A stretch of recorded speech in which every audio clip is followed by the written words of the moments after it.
மாபெரும் அடையாளம். இருந்தாலும் கூட மறுபடியும் உன்னிடம் பொறுமையாக சமரசம் பேச அனுப்பியிருக்கிறார்.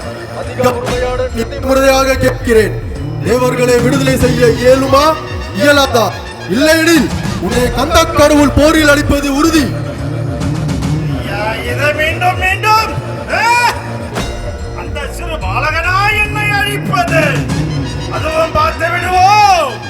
நான் ஈசனுடன் சகாவரம் பெற்றவன்.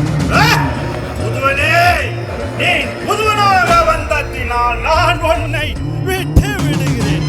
இல்லை என்றால் என் வாழ்க்கை வேலை பிழைத்து போய் அந்த சிறுவனை வர சொல். சுரணே, அடிபட்டு ஆணவத்தில் சிரித்து என் மரணத்தை தேடிக்கொள்ளாது. எப்படி பார்த்தாலும் என் ஐயன் கையில் இருக்கும் வேலுக்கு தான் நீ இரையாக போகிறாய். உனக்கு அழிவு